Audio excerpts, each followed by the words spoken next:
Welcome to Make, a course taught at the University of South Florida. This tutorial discusses controlling an Arduino with an infrared remote control. We will discuss infrared signal transmission using the NEC protocol. You will learn about carrier frequency modulated transmission, and we will discuss a basic Arduino sketch to read out the transmissions of a YK001 remote control. Let's first discuss the NEC infrared transmission protocol. All transmissions start with a 9 millisecond pulse. It's called the AGC burst, and that is followed with a 4.5 milliseconds break, so there is no signal, and then the data bits follow. And so the first 2 bytes that are being sent, this here and this here, this is the address. So with this, the transmitter basically identifies itself, and this address is sent first as just the address byte, and then the complement of it, the logical inverse, is being sent. So in this case, this is the generic address of the YK001 remote control. The address is just 0, so we send 8 zeros, and that is then followed by 8 ones, which is just the logical complement to 0. And so you see here already that the that zeros and ones are distinguished by the break between the pulses. So the pulses are identical of zeros and ones, but we have different spaces in between, different pauses. Okay, after the address has been sent, that takes 25 milliseconds, then the command bits are sent. And so we have essentially 255 commands that can be sent. So it's also again 1 byte, 8 bits. The command byte is also followed by its logical inverse. So first we send the address, then the inverse, then the command, and then the inverse, and that takes 2 times 27 milliseconds. So the entire sequence of sending one command is 67.5 milliseconds. Also note that the sequence of bits is concluded with another pulse. The reason for that is that the spacing after the last bit here needs to be defined, and that can of course only be done with an additional pulse.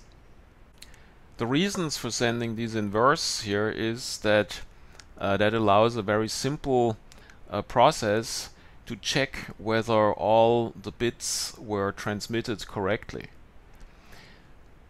If you simply add the non-complement byte with the complement byte, if you do a logic AND procedure, then if they are the true complement, you should simply get a 0 out of this process. So if you don't get a 0, then you know that either here a bit was transmitted the wrong way, or here we have a bit that has been transmitted the wrong way. Let's have a look how ones and zeros are actually being transmitted.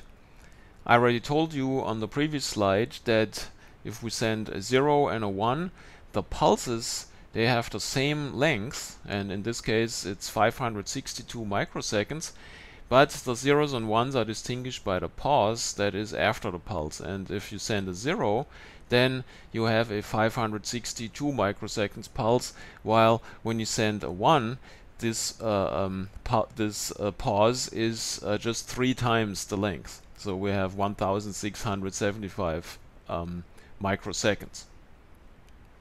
That translates into a total length of a 0 of 125 milliseconds, and the 1 takes 2.25 milliseconds. Now the transmission actually is not just a pulse, so the transmitter doesn't just turn on the infrared LED and then off. What really happens is we have a pulse that is modulated at 38 kilohertz. So what that means is a 562 microsecond long pulse is actually 21 carrier cycles, so 21 times it's being turned on, turned off, turned on, turned off, and so on until the pulse is over. The advantage of using this carrier modulation principle is that we get a much more stable and secure transmission, because we can build a receiver that is only looking for signals that have exactly that 38 kilohertz modulation. So if you have some infrared radiation from the environment, like hot light bulbs or things like that, then the signal can be transmitted with a much higher stability. And if you remember the previous slide, we have an additional mechanism to increase the fidelity of the transmission, which is by sending the complement. Together, we have a very reliable transmission method. If you want more information about modulation, then please watch the tutorial on the proximity sensor that has been posted already. This slide shows the receiver that we're using. It's called the IRM3638. There's actually a whole bunch of IRM36 receivers. They have different modulation frequencies. So this one is 38 kilohertz. That matches the remote control. Here you see a rendering of the package. It has only 3 pins. Number 1 is the actual output, so here we can read out the transmission, and then we have power. So number 2 is ground, and number 3 is 5 volts VCC. Here we have a block diagram. So even though it looks just like a little transistor, this is actually an integrated circuit. It receives the modulated transmission from the remote control, which is measured by this photodiode. This signal is modulated at the 38 kilohertz, right? So each of the pulses has these on-offs, and that goes into the input.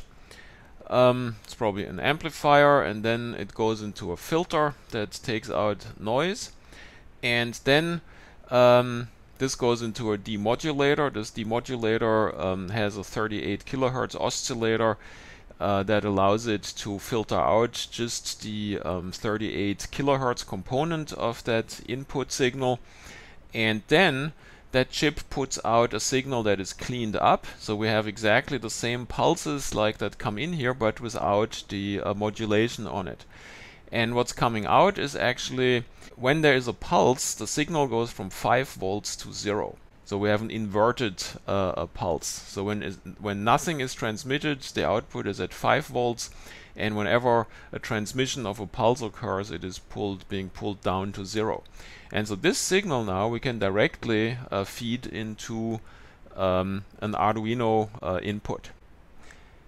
Here we see the typical circuit that is used to read out the IRM3638 receiver. Here we have the 3 connector pins, 5 volts in, ground, and this is the output. So here they suggest that one filters the input voltage. When you do this with the Arduino, you don't need this here. The most important component is the pull-up resistor, 10 kilo ohms. That serves the purpose that the output is pulled up to 5 volts until the IRM receiver at the output is pulling it low. Otherwise, this is all you need, so you can directly connect it to a digital pin of the Arduino set as input. Now let's look at some output signals from the IRM3638.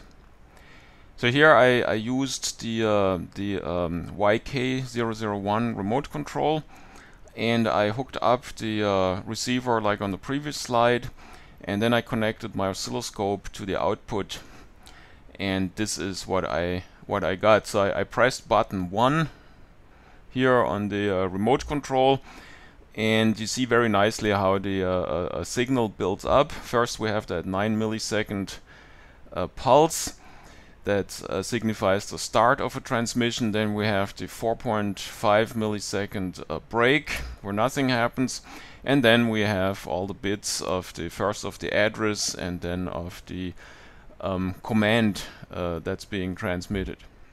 And so if we magnify this on the oscilloscope, then you can clearly see here we have these short or pulses are always the same, but the pauses after the pulses vary. So the zeros have short pauses and the ones have long ones. And so if when you analyze this, you get here 8 zeros and then the complement of that, which is 8 ones, and then here we have the command, which is 0011, and then 4 zeros, and this here is the complement of this command code. Here you see it further magnified, so this is the 9 millisecond pulse at the beginning. This has each of the squares here is 2 milliseconds. So when you count it, you just see 9 milliseconds here, and then half the length is 4.5 milliseconds, and then we see the first zeros here of the transmission. So all we need to do now is program the Arduino that it can read those pulses and analyze them for start of transmission and for ones and zeros, and then we can remote control the Arduino. So on this little video here, I show the Arduino hooked up to the I2C LCD display and to the receiver. So here we have the receiver, here it's connected to power, right? So I'm using the power rails that are connected to the Arduino here. This here is the output line that goes here to pin 11. And then I also have the pull-up resistor that pulls that output high to 5 volts, so it goes in here to the positive power rail.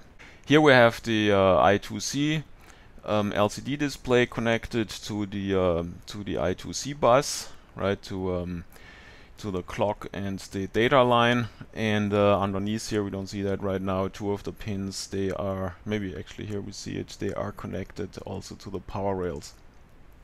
So let's see how this works. So I'm pressing here buttons, and you see the binary codes come up here, and this is the decimal translation down here, so 74, etc. You see every button yields a different command code. It's interesting to note that it's important to not expose the receiver to too much direct light. If you look at devices that have infrared controls, infrared remotes, often these receivers are a little bit recessed inside the enclosures, and I think the purpose there is to keep direct light away from them. I experimented a little bit, and if I put a 60 watt incandescent light bulb close to this, maybe 1 foot away or so, then frequently I would get here some inconsistent readings when pressing the button a second time. Let's have a look at the Arduino code. This is a sketch that came with the Arduino kit that I modified and commented. It is not a very good way to communicate with the infrared remote control, because it doesn't use interrupts and it slows down the main loop dramatically. But I think it is very instructional if you want to learn how such a communication protocol can be read out by the Arduino. So we're using the I2C liquid crystal display, LCD display. So we need to include the wire library for the I2C communication, and we are including the I2C LCD library. Here then we define the infrared input pin as pin number 11. Then we instantiate the liquid crystal LCD display with the address as hex number 27, and it's a 16 by 2 row display. Then we define a global variable, pulse width. This will be used throughout the sketch to store pulse lengths. Then we have some variables here, other global variables that are used to store the address code and the command code that is being transmitted by the remote control. And we also have a variable here that stores the inverse command code. Okay, so then we go here into the setup function, where we define the pin mode with the infrared pin that we defined above as 11, and we set it to input. Then we initialize the LCD, we turn on the backlight, and we initialize the serial port. So in this sketch, we also print the command to the serial monitor. Here the main loop. We initialize timer registers. In this sketch, they use timer 1 directly. And so if we go here to initialize timer registers, the function, it's up here. I put all the functions into tabs so we have easier access.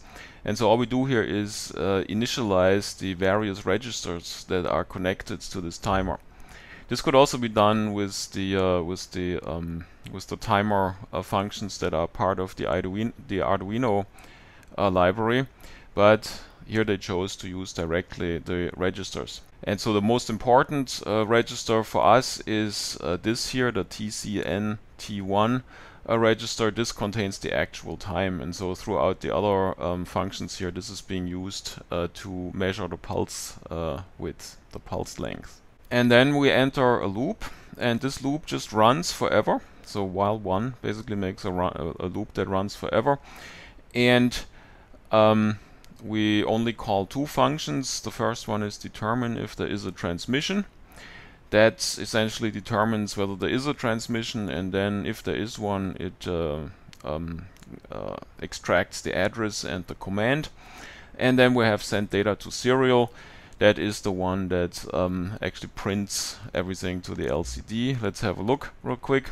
First we check if we really got a transmission, and then we print everything to the serial port, and then we set the LCD. First we clear it, then we print CMD for command, and then we print the command code as binary, and then we set the cursor into the next line at the 4th position, and then we print the translation into the decimal system. Okay, so let's have a look at the determine if there is a transmission function.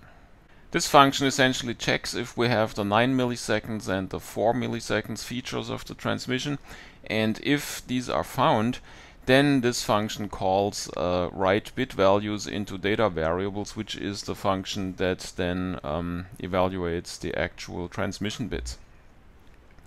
And so we start out here by setting the timer to 0, and then we enter a while loop that continues as long as the infrared input is high. While it is high, we're basically just counting the time, and if the time exceeds the timer exceeds 1563, which is about 100 milliseconds, then we give up and we write an address code of 255 into the address code variable, and we return to the main loop. Now if before the 100 milliseconds are over, the digital read pin goes 0, then we are actually receiving something with the transmitter. And at that point, so this would mean that we would simply exit this while loop but stay inside the function. And so at this point we set the timer back to 0. Then we wait until the signal goes high again. So as long as it takes for that first pulse to be over. And at that point we read out the timer register and put that number into the pulse width. Then we set the timer to 0 again, so we can start counting for the next feature of the transmission. Now we evaluate this pulse width. So we say if the pulse width is between 140 and 142, which corresponds to 9 milliseconds, then we know that the transmission started, and so we can start looking for further features in the transmission. And if you remember the slide about the transmission pattern, the next feature would be a pause of 4.5 milliseconds. So all we have to do now is sit here and wait until the pin goes low, and then we can define the pulse width again with the timer content. Then we immediately set the timer to 0 again for the measurement of the next feature, and then we evaluate the pulse width that we determined.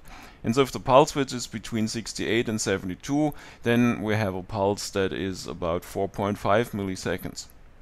So if we find that, then we call this function here, write bit values into data variables, and this function now starts evaluating the actual data of the transmission. Once this is done, we'll return to the main loop, and then we can go into the function that displays the values on the LCD display.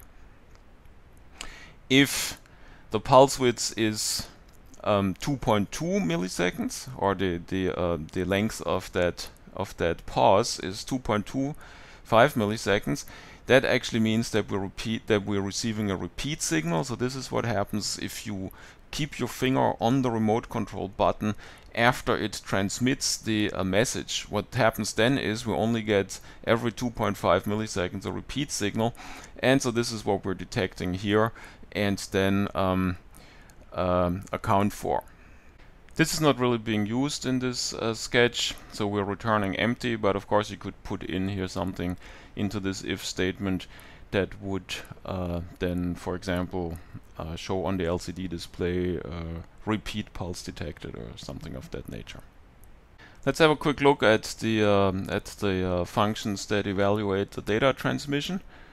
So here they write bit values into data variable function. That function now simply tries to read all the 16 bits of the address and the 8 bits of the command byte and 8 bits of the inverted command byte. And as it does that, it calls the function determine digital values of bits, and this function is the actual function that really measures the pulse and pause lengths of the bit.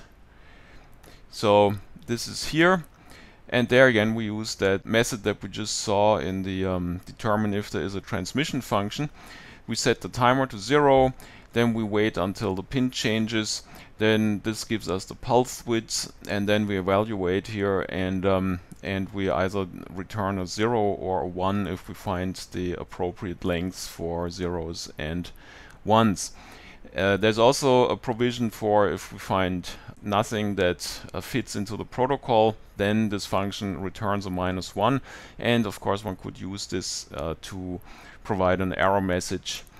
The sketch that we just discussed has the great disadvantage that it slows down the main loop of the Arduino. Every time it goes into that function, it takes about 100 milliseconds, or even longer if there is a transmission. And so there's not much else that the Arduino could do in the main loop, or only with 100 milliseconds delays. And so of course there's a much better way to do this, and that is through the use of interrupts. An interrupt is a way to briefly stop whatever the Arduino does in the main loop and to jump into the execution of an interrupt service routine. And this interrupt service routine, that could, in the context of the infrared receiver, that could, for example, reset the timer and thereby start the measurement of a pulse width.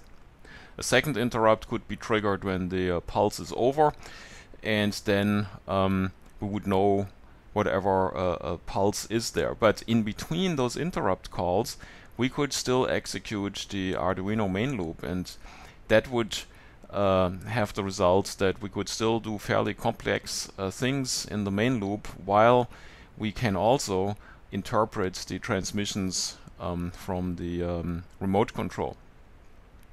So this type of mechanism is used by the IR remote.h library, and this library uses interrupts to measure the pulses and deal with all this overhead from the remote control. There's a nice web page about this IR remote.h library. I just went there, and you can download everything from GitHub. So here we can go to GitHub, and then you just download the zip and you find the library, etc. But if you go back to this web page, then you'll find down here a sketch how to receive a signal. And so you see everything gets very simple. You just include the library, then you instantiate a receiver, and then in the setup, you just start the receiver, and then in the main loop you can just check here whether it has something to share with you, this receiver, and then you can reset the receiver after you dealt with whatever the receiver put out. In this case here, we just print something to the serial port. I adapted this sample code from the website, and I added the I2C library and the LCD library, so we could read out the transmitted commands on the LCD display. Here the receiver is instantiated. This instantiates another object that contains the results after transmission has been read. And well, then here in the main setup, in the setup function, everything is initiated, and then in the main loop we ask whether a transmission has been received, and then once it has received a transmission, we print it into the serial port, and we'll also evaluate the transmissions for known command codes. In this case, I implemented the volume minus and the volume plus button of a small Sony remote control. The great thing about this library is that it can automatically evaluate various transmission protocols that over the years have been established by a number of manufacturers. So I'm using here an old Sony remote. I should point out here that I was not able to get really good response to the YK001 remote. Many times I had to press the button 1, 2, or 3 times until I would get a reliable transmission. So I'm not sure what the issue is there. The Sony seems to work very reliable. So if you have an old remote control lying around, you might just try and see if you can get that to work with this library. After evaluating the commands, we call another method from the IR remote library, which simply restarts the measurement for the next transmission. Here you see my old Sony remote control, and let's zoom over to the Arduino. And so now I'm just pressing the volume plus minus buttons.